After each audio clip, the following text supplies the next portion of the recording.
Good morning students. तो आज हम एक फिर से नया टॉपिक पढ़ने वाले हैं। टॉपिक का नाम है किसी भी आकृति का यदि आपको ई वेक्टर पता है तो ई वेक्टर से v मतलब डिफरेंशियल डिफरेंस है ना, इसको हम डेरिवेटिव भी बोलते हैं, किस तरीके से फाइंड आउट करते हैं। ठीक है, एक्चुअल में हम निकालते डेल v है, ठीक है, विभवांतर, लेकिन हम क्या बोलते हैं कि हमने क्या निकाला है, विभव निकाला है। क्यों? क्योंकि इसमें हम एक पॉइंट को कहाँ मानते हैं, अनंत पर मानते हैं। कहाँ मानते हैं? अनंत पर मानते हैं। तो हमने आपको बताया था कि डेल v जब निकाला जाता है तो डेल v होता है v final minus v initial. ठीक है, जहाँ पे हम क्या बोलेंगे कि इनिशियल वो पॉइंट है जहाँ से हम चार्ज को लेके आते हैं, और विभव निकालने के लिए हम इस पॉइंट को, कौन से वाले पॉइंट को, इनिशियल पॉइंट को कहाँ लेके चलते हैं, अनंत पे। इसलिए हम क्या कह देते हैं कि अनंत पर जो विभव का मान होता है ना, वो कितना हो जाता है, 0। अनंत पर विभव का मान कितना हो जाता है, 0। तो ऐसे ही कई सारी आकृतियां हैं जिनकी वजह से हम विभव निकालना सीखेंगे। ऐसी बहुत सारी आकृतियां हैं जिनकी वजह से हम विभव निकालना सीखेंगे। ठीक है, तो पहले हम सबसे सिंपल विभव आकृति देखते हैं जिसके लिए हम विभव निकालेंगे। ये अपने सिलेबस में भी है ना, थोड़ा सा ध्यान से सुनना क्योंकि ये topic board point of view से इंपॉर्टेंट भी है। ठीक है ना, इसका डेरिवेशन बहुत ज्यादा इंपॉर्टेंट है। टॉपिक का नाम है किसी खोखले गोले, या तो खोखले गोले की वजह से, या फिर गोलीय कोश, या फिर चालक गोले के कारण विभिन्न स्थितियों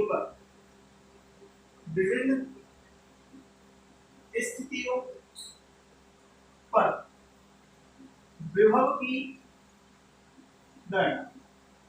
ध्यान रखना, बहुत इंपॉर्टेंट टॉपिक है। ठीक है, तो किसी खोखले गोले के कारण निकालेंगे, या फिर गोलीय कोश के कारण निकालेंगे, या फिर चालक गोले के कारण निकालेंगे, या फिर हम ऐसा ही बोल सकते हैं, इसमें एक चीज और बोल सकते हैं, चालक गोला दोनों तरीके का हो सकता है। कौन कौन सा? ठोस भी हो सकता है और खोखला भी हो सकता है।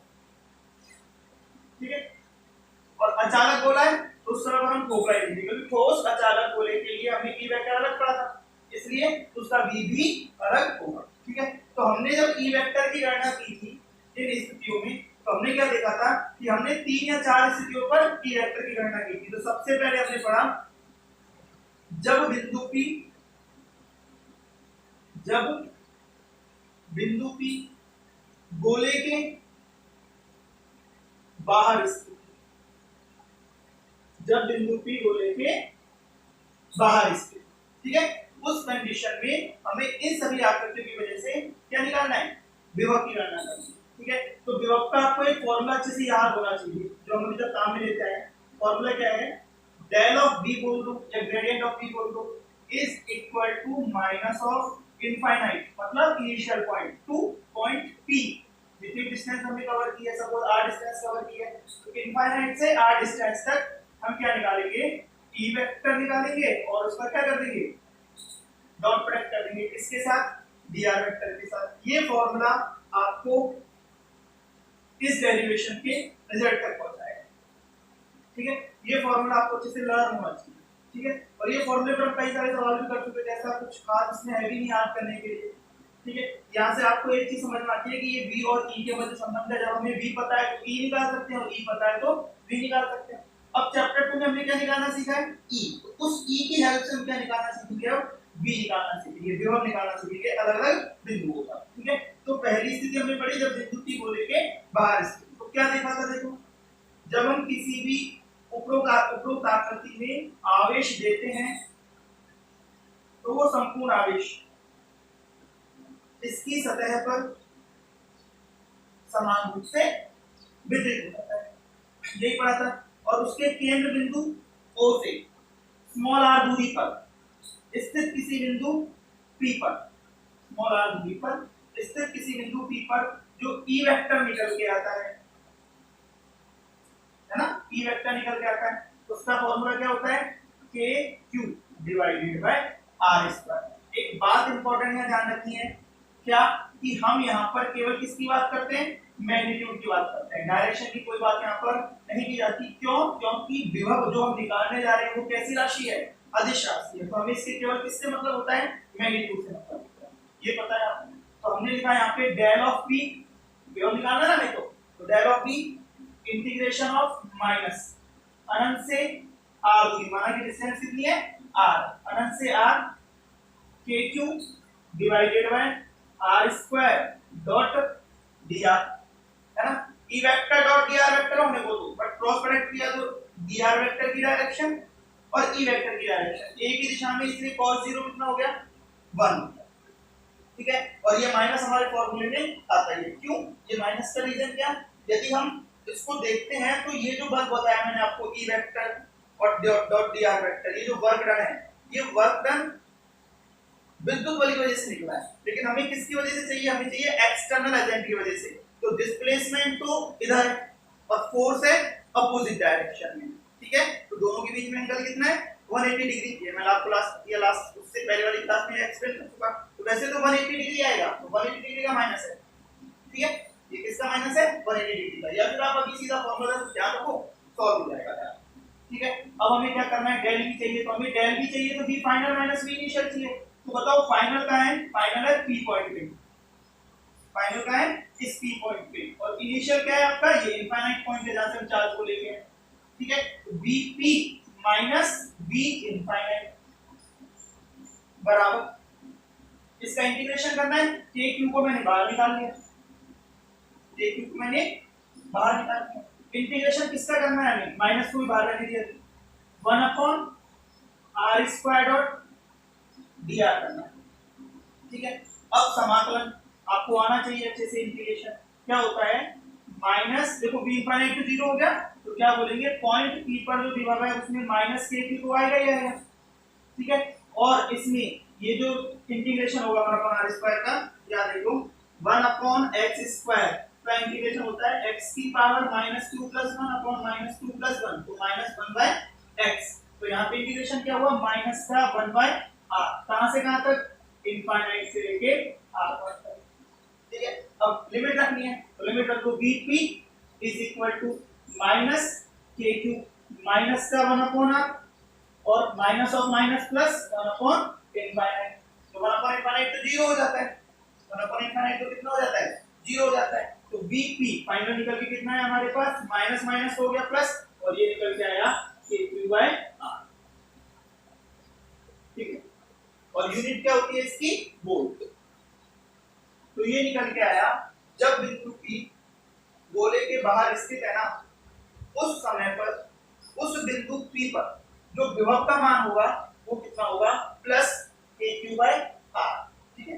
अब आपको ये दिमाग में सेट करना है कि पॉजिटिव चार्ज लिया था इसलिए प्लस आया, यदि हम नेगेटिव चार्ज लेते तो ऑटोमेटिकली क्या निकल के आता है? यहाँ पे माइनस निकल के आता, क्योंकि जैसे नेगेटिव चार्ज देते तो माइनस ऑफ माइनस क्या हो जाता है? ये प्लस हो जाता, और इसको सॉल्व करते तो लास्ट में ये वाला माइनस कहाँ आ जाता है? बाहर आ जाता। तो मैंने आपको बता रखा है कि प्लस क्यू चार्ज की वजह से, प्लस क्यू चार्ज की वजह से जो पोटेंशियल होता है ना, वो क्या होता है? धनात्मक ही होता है, हमेशा पॉजिटिव होता है। और माइनस क्यू चार्ज की वजह से जो पोटेंशियल आएगा वो हमेशा क्या होगा? ऋणात्मक होगा। इस पॉइंट को आपको दिमाग में क्लियर करके रखना है। नेगेटिव चार्ज की वजह से जो पोटेंशियल होता है वो नेगेटिव होता है, पॉजिटिव चार्ज की वजह से जो पोटेंशियल होता है वो पॉजिटिव होता है, ठीक है। तो इसकी वजह से कितनी करते हैं यहाँ पे? Vp = kq/r। क्लियर एकदम से? बात समझ में आई? ठीक है। अब हम थोड़ा सा पॉइंट चेंज करते हैं, ठीक है। अब हम बोलते हैं कि ये तो हमने कहां निकाला? जब बिंदु P गोले के बाहर स्थित। अब हम बात करते हैं जब बिंदु P गोले की सतह पर। कहां बात करते हैं? जब बिंदु P, दूसरा पॉइंट है, जब बिंदु P गोले की सतह पर। कहां हो गए बिंदु P? गोले की सतह पर। अब सोचो आप क्या होगा? तो देखो बनाते रहेगा, ये प्लस क्यू चार्ज जो हमने इसको दिया वो कहां गया? इसकी सतह पर आ गया, ये इसका सेंटर है ओ, और अपना पॉइंट P कहां है आपकी बात? सतह पर है, माना इस गोले की त्रिज्या कितनी है, कैपिटल आर है। अब हम जो चार्ज को लेके आ रहे हैं वो इनफाइनाइट से आर डिस्टेंस पे लेके आ रहे हैं, ठीक है। तो इसका ई वेक्टर क्या होगा, सबसे पहले ई वेक्टर आना चाहिए आपको। ई वेक्टर क्या होगा, k q divided by R square, magnitude की बात करें। अब पोटेंशियल देखो, तो क्या कह दोगे आप, del v is equal to minus of E vector dot dr vector. देखो एक चीज समझो, आप डेल लगाओ ग्रेडियंट लगाओ वो फर्क नहीं पड़ता, हमें पोटेंशियल डिफरेंस से मतलब है। डेल तो आपको समझाना था कि इंटीग्रेशन का जस्ट अपोजिट डिफरेंशिएशन होता है। जो हम यहाँ पे डिफरेंशिएशन काम आता है वो कौन सा होता है, पार्शियल फ्रैक्शन, आंशिक अवकलन का, जो हमने लास्ट लेक्चर में किया, ठीक है। अब ये डेल ही चलेगा यहाँ, ठीक है। तो आप वापस से क्या बोलोगे, del p minus sorry vp minus v infinite is equal to minus limit कहां से कहां तक है, इनफाइनाइट टू r तक। क्या बोलोगे, kq divided by r square from infinity to r dot dr। वापस से वही सारी कहानी, क्या दोनों के बीच में एंगल 180 डिग्री है एग्जैक्टली, तो माइनस आ गया, सॉल्व कर लिया हमने। देखो क्या आया, kq तो आया बाहर और ये बना 1 r, किसका, माइनस का। लिमिट लगाई इंफिनिटी टू r तक, ठीक है।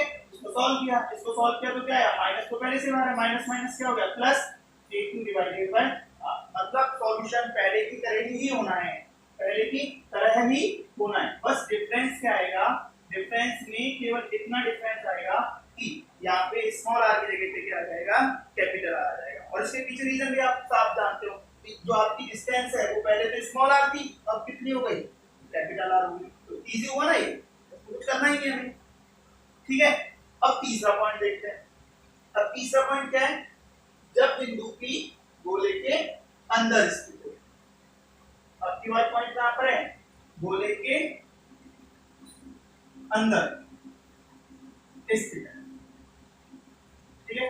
अब गोले के अंदर जब कोई पॉइंट P होता है, इस केस में जो चार्ज देते हैं वो कहां चला जाता है भाई, सतह पर आता है ना। तो पूरा का पूरा चार्ज जब सतह पर आ रहा है तो हम क्या बोलते हैं, इस केस में जो अंदर ही वेक्टर देखते हैं ना वो जीरो हो जाता है। इसका मतलब क्या हुआ आपकी बात, del v is equal to from infinite to कोई पॉइंट ले लिया, मान लो यहां तक हम लेके आए, ये कोई पॉइंट p है, सपोज ये r है, क्या कह दोगे आप, 0 डॉट dr, ठीक है। माइनस का, बिल्कुल माइनस का होगा, ठीक है। बात समझ में। अब जीरो का इंटीग्रेशन करते हैं तो जीरो ही आता है, जीरो का इंटीग्रेशन करते हैं तो जीरो आता है। इसका मतलब क्या हुआ, del v is equal to 0 हो गया, del v is equal to 0, ठीक है। अब यहाँ पे एक पॉइंट ध्यान से सुनो, एक पॉइंट ध्यान से सुनो कि हमने क्या देखा, इंपॉर्टेंट पॉइंट है, बहुत इंपॉर्टेंट पॉइंट है, ध्यान से सुनना कि ये पॉइंट इनफाइनाइट है और ये पॉइंट P है और ये पॉइंट सरफेस का है, ठीक है।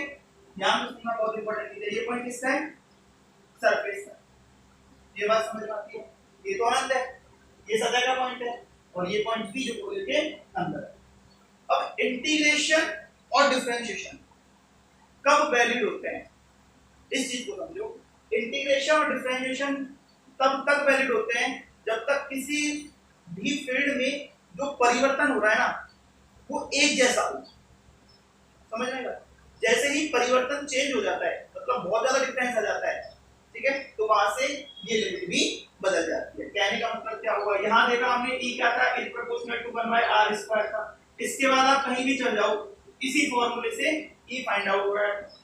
लेकिन जब आप इस सतह से अंदर आए, सतह तक तो वही काम हो रहा है, लेकिन जैसे ही सतह से अंदर आए तो हमने क्या देखा, e डायरेक्टली क्या हो गया, 0 हो गया। तो इसमें सडनली चेंज आया, ठीक है। तो इंटीग्रेशन लिमिट भी सडनली चेंज हो जाती है इस कंडीशन में। कहने का मतलब क्या हुआ कि इस लिमिट को हम दो पार्ट्स में तोड़ सकते हैं, या फिर आप सीधा सीधा कह दो कि ये जो लिमिट है ना वो कहां से कहां तक लगेगी, इनफाइनाइट की जगह के बाद कहां से कहां तक लगेगी, -0 डॉट dr सरफेस से पॉइंट P तक लगेगी। कहने का मतलब क्या हुआ कि जो डेल v है ना वो कहां से कहां तक चलेगा, सरफेस से P तक चलेगा, और ये किसके इक्वल हो गया, 0 के इक्वल हो गया। तो हम क्या बोलेंगे कि VP है ना आपका, VP P से सरफेस की तरफ, फाइनल पॉइंट क्या है P, इनिशियल पॉइंट क्या है सरफेस, तो VP बराबर क्या हो गया, VS, ठीक है। मतलब ये हुआ इंपॉर्टेंट बात क्या है इसमें कि सतह पर जितना विभव है ना उतना ही विभव सतह के अंदर स्थित प्रत्येक बिंदु पर होगा। अब मान लो किसी को ये भाषा समझ में नहीं आ रही है तो इसका दूसरा तरीका देखो क्या है समझने के लिए, केवल कॉन्सेप्चुअल पॉइंट ऑफ व्यू से देखें तो आप ये बताओ कि E बराबर 0 है, E वेक्टर बराबर क्या है 0, ये चीज समझ में। तो E किसी ना किसी का डिफरेंशिएशन तो है, ठीक है, और वो डिफरेंशिएशन किसका है V का, किसके रेस्पेक्ट में R के रेस्पेक्ट में, ये करते हैं तभी तो ये आता है। कहने का मतलब है कि जब E किसी का मतलब किसी का डिफरेंशिएशन 0 है, यहाँ पे किसी चीज का डिफरेंशिएशन क्या है 0, मतलब dV/dr क्या हो गया 0। अब dV/dr 0 मतलब ये हुआ किसी भौतिक राशि का अवकलन कर रहे हैं तो हमें 0 प्राप्त हो रहा है।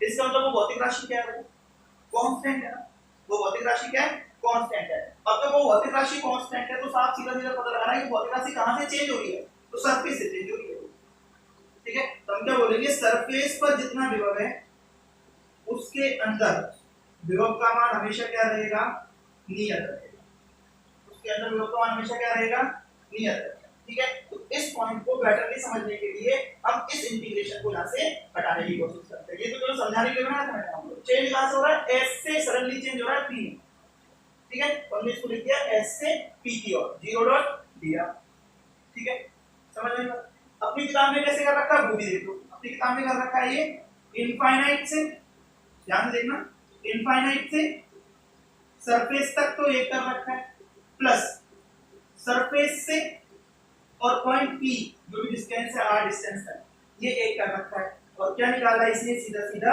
पॉइंट P पे डिफरेंशिएशन निकाला, ठीक है। तो आप इसको ऐसे नहीं कर सकते, आप इसको ऐसे करोगे तो क्या होगा, देखो Bp तो बराबर होगा, Bp तो बराबर होगा किसके, इससे देखो तो यहाँ पे तो क्या आ जाएगा KQ डिवाइडेड बाय R जो हमने पहले दिया था 0 अनंत से लेकर सरफेस तक, और इसकी वैल्यू क्या हो जाएगी 0, इस इंटीग्रेशन की वैल्यू क्या हो जाएगी 0। आप क्या बोल सकते हो पॉइंट P पर जो विभव है वो कितना होगा KQ बाय R होगा। समझने में कई सारे तरीके इसमें हैं, ठीक है, आपको जो भी बेटर लगे उससे आप इसको कर सकते हो, KQ बाय R होगा, है ना। तो कहने का मतलब क्या हुआ, कहने का मतलब सीधा ये हुआ कि सरफेस से अंदर की तरफ किसी भी पॉइंट पर जब आप विभव ज्ञात करोगे ना पोटेंशियल, तो वो पोटेंशियल सरफेस पर उपस्थित पोटेंशियल के इक्वल ही होगा। इस बात को आपको लर्न करके रखना है, लेकिन ये कब है, ये है इन स्थितियों में,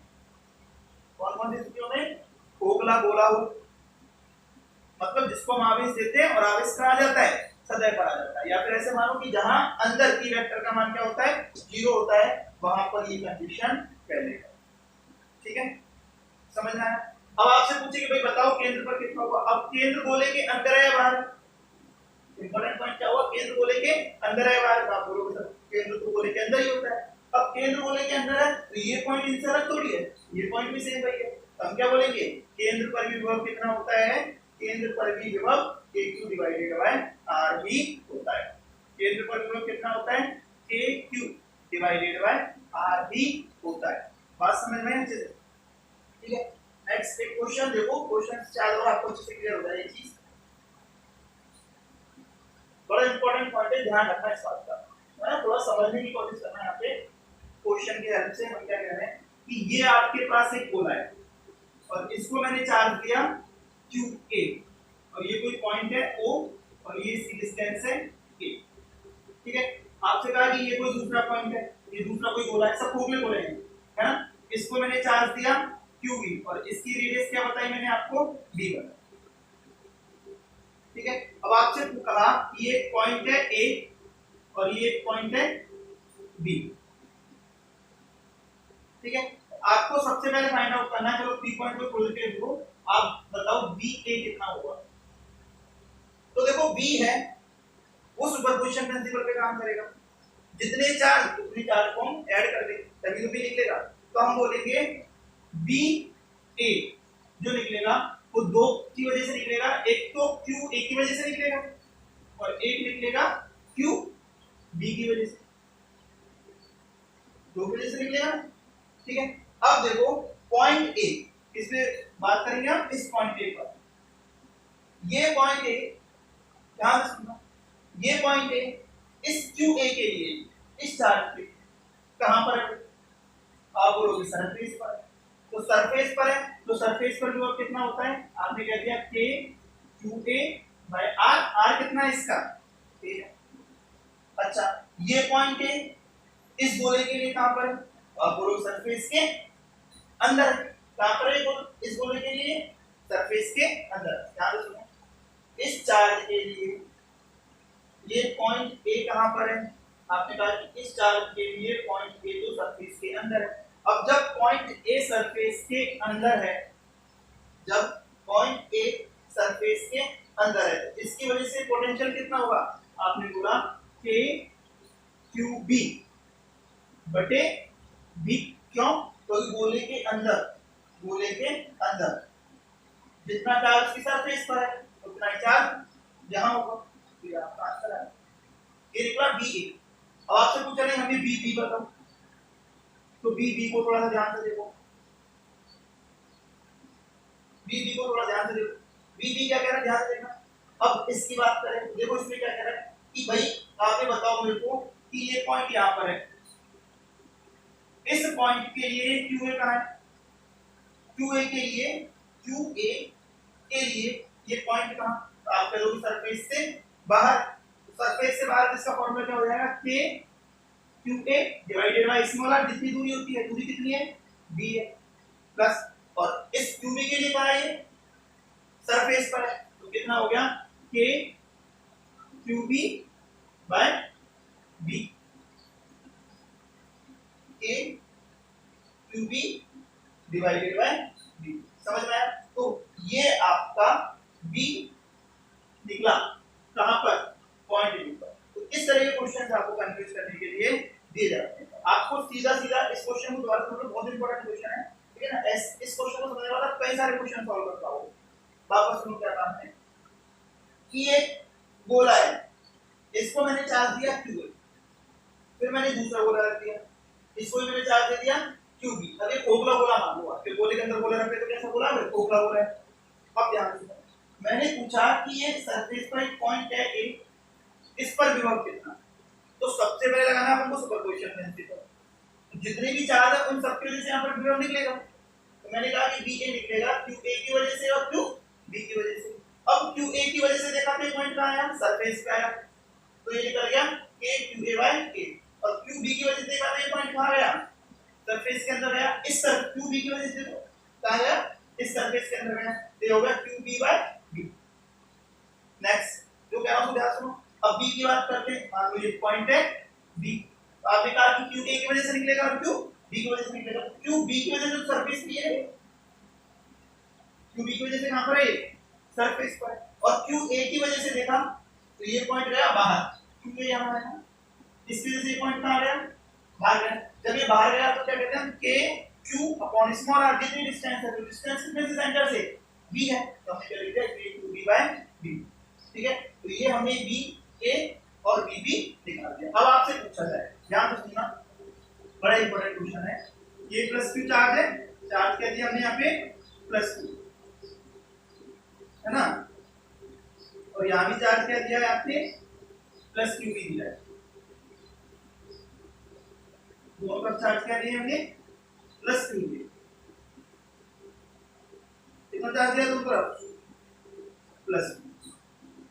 ठीक है, इधर भी प्लस क्यू चार्ज है और इधर भी प्लस क्यू चार्ज है। तो बी ए आपको निकालना आ गया और बी बी आपको निकालना आ गया। अब आपसे क्वेश्चन पूछा जाए, आप मेरे को ये बताओ कि आपको निकालना है W फ्रॉम 1 मतलब A टू B, कितना होगा? A टू B, इसका मतलब है A से B की तरफ। तो हमें पता है कि W कब निकलेगा? जब टेस्ट चार्ज को हम मूव कराएं, कहां से कहां तक? A से B तक। कहां से कहां तक मूव कराएं? A से B तक। टेस्ट चार्ज को मूव कराएं A से B तक, कभी तो वोल्टेज निकलेगा। तो हम क्या करें? वर्तन क्या हुआ? Q into T, मतलब Q की टेस्ट चार्ज की वजह से into V फाइनल। कहां पहुंचा पॉइंट? V इनिशियल कहां से चला पॉइंट? तो ये निकल गया आपका work done from A to B. अब इसकी वैल्यू उठा के यहाँ पे रख दो आप, तो Q2 की QT की जगह पे QT है, B ऑफ B कितना K QA upon B plus K QB upon B minus K QA upon A minus K QB upon B। Solve करा तो ये कट गया इसमें, तो आंसर क्या है हमारे पास, यहाँ देखो WA टू B कितना निकल के आया, ये निकल के आया Q of T K QA upon B minus K QA upon A। ठीक है, अब इसमें आपको जब क्वेश्चन देगा तो QT QA और QB की वैल्यू आपको देगा, और यहाँ पर जो पोटेंशियल है ना वो कर डिस्टेंस है ना सेंटर से वो भी आपको देगा। इस तरीके से क्वेश्चन थोड़ा सा कंबाइंड बन जाता है ना। तो इस वजह से क्वेश्चन को आप थोड़ा अच्छे से डील करने की कोशिश करना। क्वेश्चन समझ में आया नहीं है ना? क्वेश्चन सीधा था, एक चार्ज गोला लिया, मतलब चालक गोला लिया, उसको A आवेश दिया, दूसरा चालक गोला लिया, उसको B आवेश दिया, है ना। आपसे पूछा A पर कितना विभव, B पर कितना विभव, या फिर वर्क डन पूछ लिया, है ना, या फिर पोटेंशियल डिफरेंस पूछ लिया। आपसे पूछ के बताओ डेल V कितना फ्रॉम A टू B या B टू A, तो आपको कैलकुलेशन करना इसमें आना चाहिए। ठीक है ना, समझ आ गया क्वेश्चन। चलो अब हम बात करते हैं इसी पर बेस्ड नेक्स्ट टॉपिक, और वो नेक्स्ट टॉपिक क्या है निकालेंगे तो हम विभव, क्योंकि हमारे पास इस चैप्टर में कुछ और है ही निकालने के लिए, हमें हमेशा विभव निकालना है। निकालना क्या है विभव, लेकिन अब की बार हमने विभव निकाला किस पर, अब की बार विभव निकाला हमने अचालक गोले के कारण। इसके कारण निकाला अचालक गोला, और वो भी कौन सा ठोस। ठोस क्यों, खोखला क्यों नहीं, क्योंकि यदि खोखला लेंगे तो अचालक गोले में भी आवेश आ जाएगा, खोखले में तो उसकी सतह पर ही जाएगा, क्योंकि अंदर तो एयर है, अंदर तो कुछ है नहीं, तो वहां पर कहां जाएगा आवेश, सतह पर। तो सतह वाला कॉन्सेप्ट हमने पहले पढ़ लिया। तो ठोस गोले में जैसे हम आवेश देते हैं तो उसके अंदर रह जाएगा, उस कंडीशन में हम क्या फाइंड आउट करना चाह रहे हैं, विभव की गणना विभिन्न बिंदुओं पर। तो ऐसी स्थिति में हम पढ़ते हैं जब बिंदु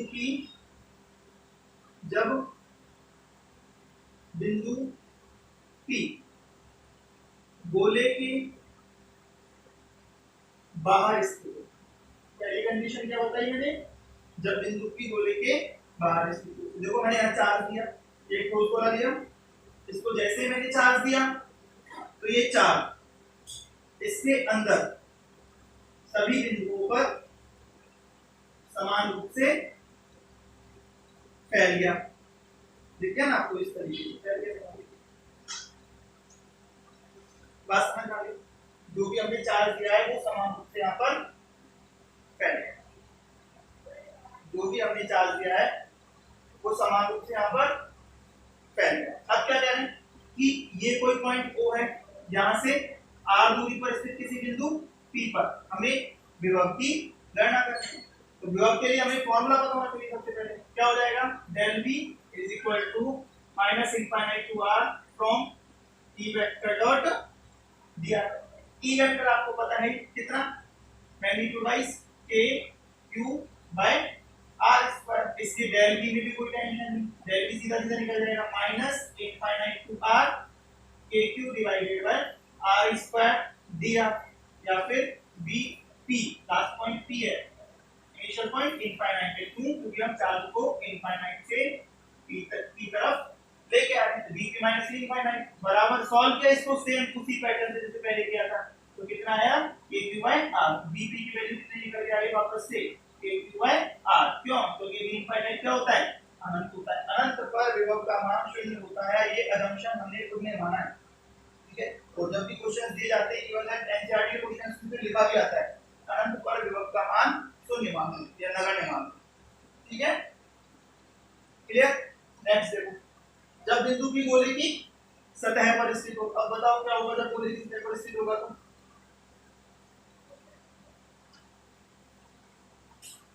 बिंदु P गोले की सतह पर है। अब बताओ क्या होगा, आप कह दोगे वापस से गोला लो, ये ले लिया, इसको हमने क्या दे दिया, चार्ज दे दिया। कितना चार्ज दिया भाई, प्लस Q चार्ज दिया। क्योंकि इतना ही देना पड़ता है।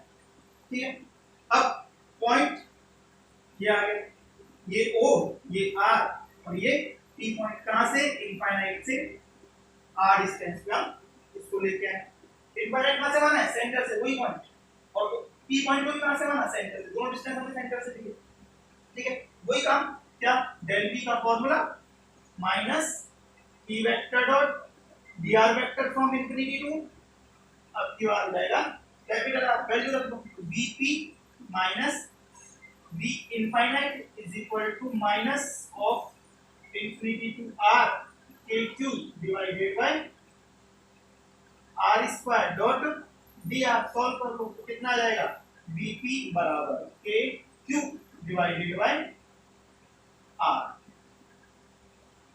बोल इसका सब कुछ सेम ही तो है, ये सेम इसलिए आया क्योंकि रिजल्ट यहाँ पर सेम था। अंदर वाली स्थिति पर ई वेक्टर का रिजल्ट कुछ डिफरेंट मिला था, इस वजह से उसका रिजल्ट पोटेंशियल के लिए भी डिफरेंट हो जाएगा। देखो कितना होगा वो देखते हैं नेक्स्ट है, जब बिंदु P गोले के अंदर स्थित। और ये पॉइंट बहुत इंपॉर्टेंट है ना, ध्यान से देखना इसको, यही वजह है, मतलब यही वो पॉइंट है जिसकी वजह से इस डेरिवेशन को पूछा जाता है ना। जब बिंदु P गोले के अंदर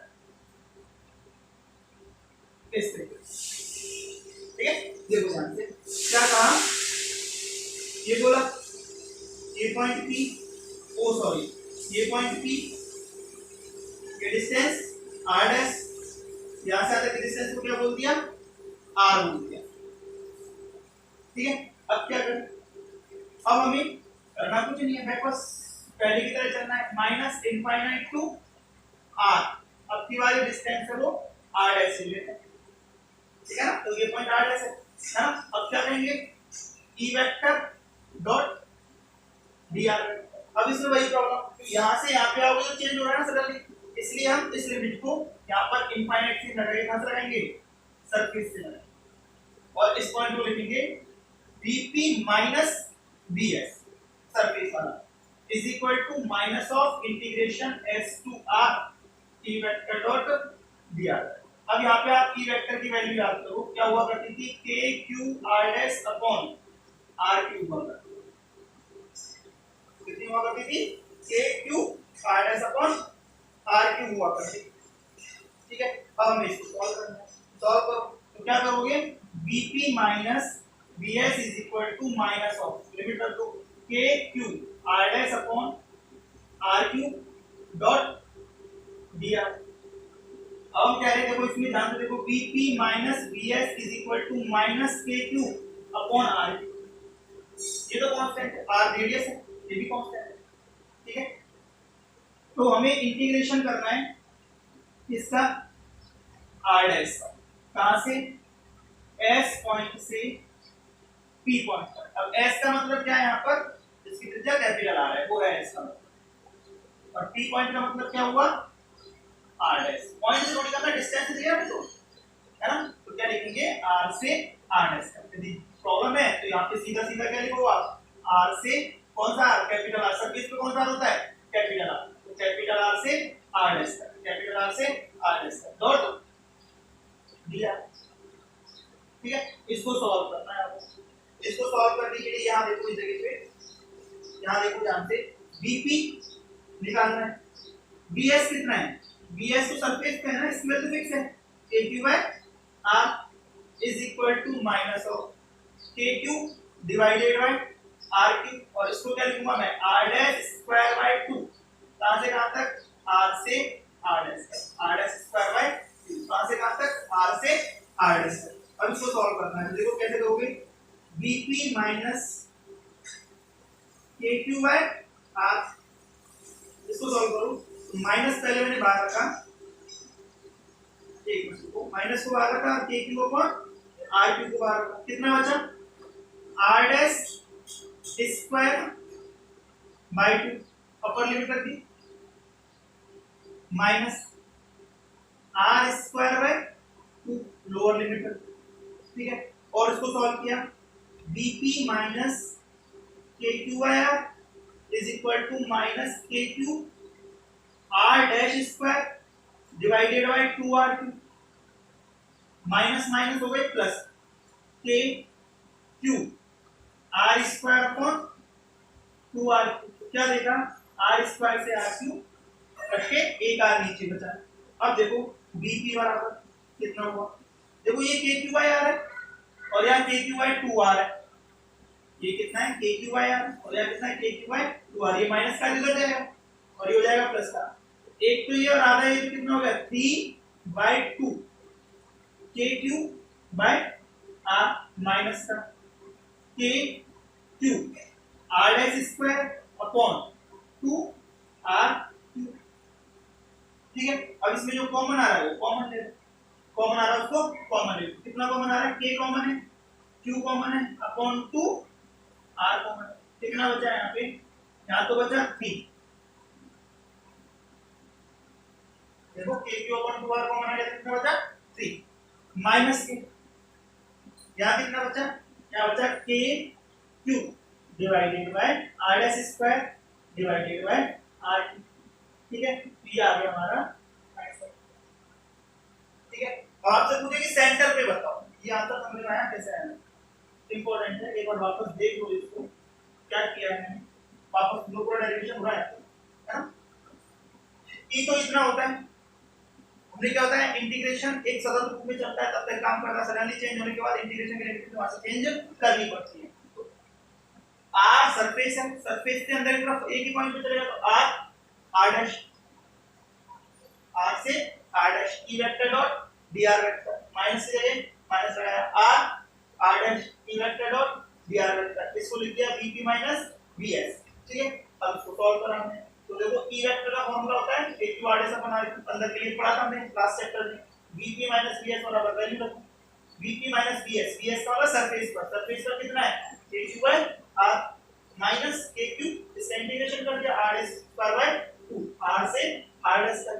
ठीक है, इसमें vp minus kq by r, इसको रखा अपन ने तो ये r क्यू से r कट गया, यहाँ पे r स्क्वायर से r क्यू में एक r बचा। ठीक है, इसको यहाँ रख दिया तो ये kq बाय r था और ये हो गया